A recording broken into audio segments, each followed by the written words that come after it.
How's it going, guys? Hope you're all having a great day so far. Today we're going to be looking at the update news and information regarding the fixes and patches and stuff that Wargaming are working on for World of Tanks console. We're going to have a look through all of the various things, give our own opinion. We've got a new tank in there. We're going to give a little bit of a review of the tank, whether you'll probably want to pick it up for the World War II mode. It is featuring on the standard game, so not the new True Vision game mode that is in the game, Cold War. It's for the actual standard one, so it is a new premium at tier 8. It's been on PC for a while, I believe, and we're just going to go over it basically. So to begin with, we're going to look at what's actually happening this week. So we've got lots of bug fixes since the launch of Modern Armour. A lot of them are just basically looking at fixing some server errors, account issues, and various different things like that. So they're not too interesting. They're basically just standard things that are probably like UI and overlays. We've had that problem with icons being locked, like even though you can actually change them, it's like graphical issues with a lot of the game's components. Obviously, I'd have thought that would have been tested a little bit more before it came in. I know that they've probably got some spaghetti code going on, but hopefully those things will actually just be changed basically. There's also been a few different things. We've been fixing many commanders' transfer issues like overcharging and undercharging. We understand that the transfer fix from World War II to Cold War was a surprise and not popular. So basically, not being able to transfer, it was costing lots of gold and also lots of silver. It was just a bit of a surprise, and it definitely wasn't taken very well by the community. There's no updates at this time on any adjustments to this, so basically what they're trying to say is they're not going to change it, even though it wasn't popular, basically. But yeah, so typical. Moving on, we've got fixed commander transfers through dual trainer tanks, so that was a big problem with regards to tanks that can train on multiple different kind of tanks. So say you've got a commander that can play in both Russian and French tanks, basically. So the dual trainers mean that you can put your tank on various different tanks, or your commander on various different tanks. They came out quite a while ago, and they're not that big of a thing, but they've now been fixed, so you can basically transfer them to both of the nations that they actually are, without it costing gold, because that should have been thought about before, but okay. Anyway, moving on, we now have tanks can now bank commander XP without a commander. I think that was meant to be a feature. Obviously it's just been kind of left behind, I guess, and they've just introduced that now. So if you haven't got a commander in your tank, it will bank the XP until you put a commander in there, I think, so that you can then convert it to free XP or whatever you want to do with regards to the XP on there. Then we have increased the silver earn in post-war. So that was what we talked about in yesterday's video with regards to them increasing the amount that you earn for the first era. So era 1, where you've got the M46 pattern, and then leading on to the various different other patterns, the M48A5 being the top one. Similarly, you've got the T54 and all of those tanks as well, the T44. They'll basically be earning 30% more silver in game in era 1. Obviously, if you've got the premium tanks in era 1 as well, you'll also get the silver boost, so I guess that you could farm a lot of silver from playing those tanks, but that'll be up to you. Obviously, we've got another tier 10 event as well, so you can get 2 times silver and a 20% discount on premium tier 10s this week. The 2 times silver works for all tier 10s, it's not just premiums, just want to clarify that. I know that I played a game in the FV4202 on one of the new maps, and I managed to pull 200,000 silver actual earned with premium just from playing a tier 10 game. That's with no actual bonuses or ops or times 2 silver bonus op things. It's basically just from the event, which was really, really good. And obviously, if I had a times 2 silver, I would have ended up probably making 500,000 silver. That's because obviously when you put the times 2 XP boost or times 2 silver, it will actually add on the double the silver value. Then we've got Tuesdays update. Basically, this is what's coming in on Tuesday next week. That's with the big weekly update that we have every week. It's the server reset.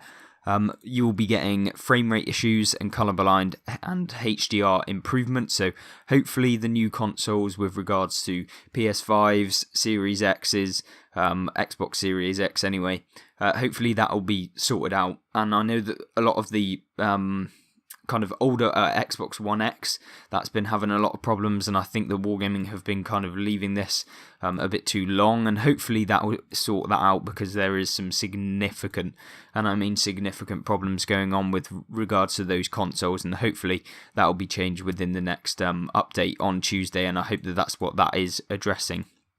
Then we have the smoke and sniper reticle issue will be fixed, so yeah, hopefully that's kind of going to be done. Then we've got the 2 new 3D commanders for both World War II and Cold War. So we will have 2 new commanders. There'll be more information on them. I expect that there'll be like hero commanders, like real people basically, from World War II and post-war. And then, you can pick them up if you want to. And then we also have... we haven't forgotten about World War II. This is the new premium tank, right? So we've got a Tier 8 Soviet TD. They haven't actually named it, but we already know what the name is. We've got an image here. This is, in fact, the KV4 ktts from PC.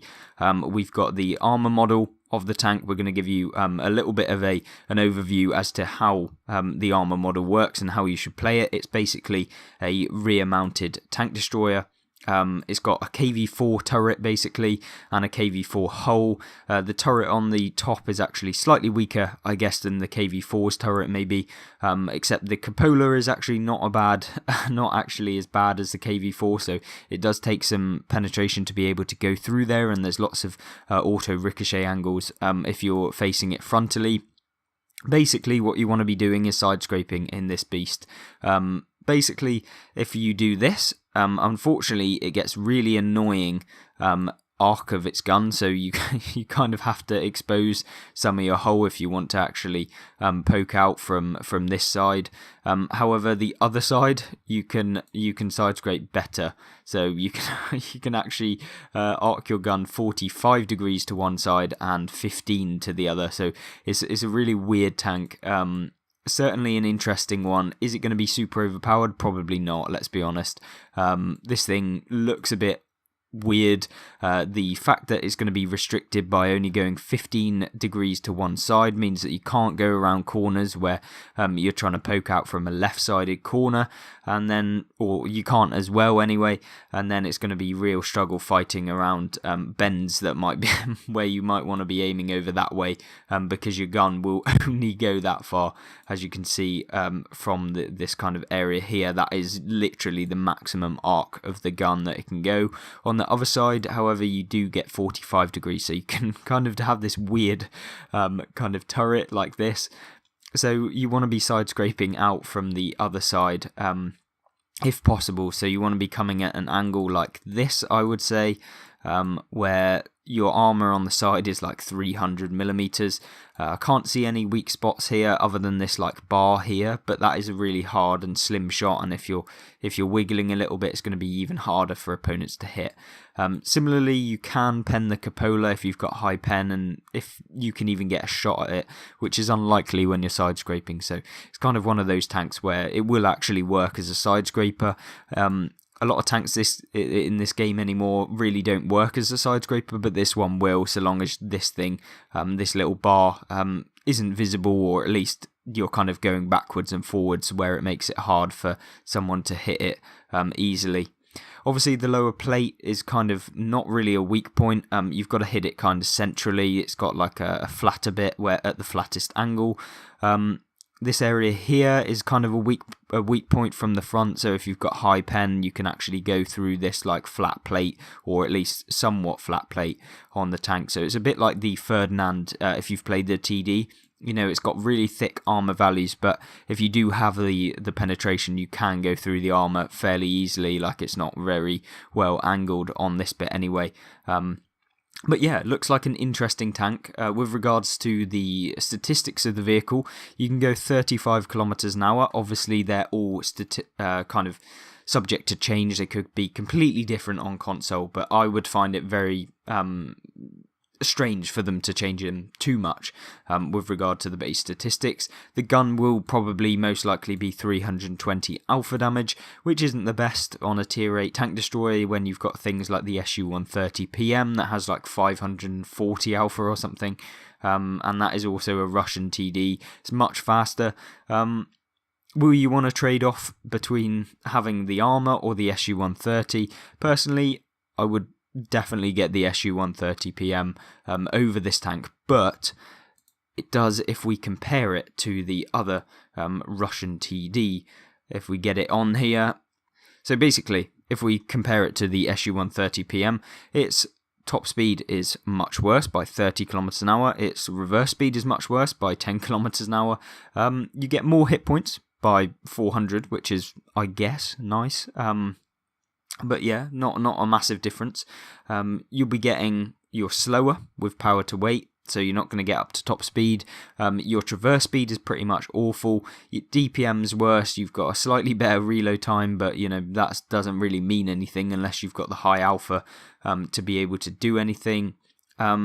You do get the armor, and that is pretty much what this tank is. It's a heavily armored TD, and one that you want to be playing by side scraping and using the advantages of having the armor. But then again, it's really down to your playstyle. If you actually prefer trying to carry really hard, this tank is probably not the one, just because it is limited and very situational. So it's kind of up to you what you want to do, but that's kind of my piece on this tank. And if you actually want to pick it up, probably be in the region of, if we have a look, it tells us the gold value, or at least it used to, 10,000 gold on PC. Usually when they come onto console, they're slightly cheaper, so I'd expect maybe 8,500 gold for this one, but it could be, 10,000 gold. Would I recommend it for that much gold if it is 10,000? Probably not, absolutely not, unless you want to be one of those whales that's spending loads of money just to collect everything, or you're a collector of these Russian TDs, then yeah, go ahead. Or if you just want to 3-mark the tank because you're kind of a 3-marker on World of Tanks, then it's definitely up to consideration. But I don't think that this is going to be a very competitive tank, and I think it could work, but it probably won't for the most part when you're coming up in your random queue on World of Tanks, and certainly if you come up against experienced players that know that weak point like we've pointed out, then it's really not going to be too fantastic, in my opinion anyway. Other than that, moving on to the works in progress, we've got a few of them. We've got basically a rations and reticle jump known as issue. So that's the thing where the rations end and then it jumps up your reticle, which is super annoying when you're trying to aim and then suddenly it pops up into the middle of the screen and you're like, what the hell? Why is it changed where I'm aiming? That is why. It's because it's a glitch. It's not actually meant to be in the game, and I'm certainly sure that will be fixed hopefully very, very soon. I'm surprised it's been this long. Like, it's an actual gameplay thing that's affecting the game. I'm surprised that they've taken this long to actually even address the fact that that's a problem in the game, and hopefully that will be one of the key things that get sorted in the next coming weeks. Hopefully next week, I would say. They've not given a timescale as to when that will be fixed, but hopefully very soon. Stat totals disappearing from the top right, so in game, if you notice when you get destroyed, you'll find that actually your stats disappear. So how much damage you've done. They're currently working on putting that back to what it was.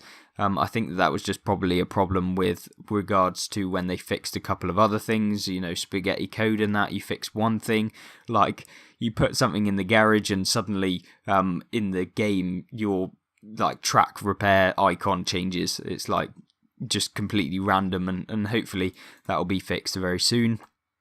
They're also testing a new map, so they're actually testing larger maps in custom games.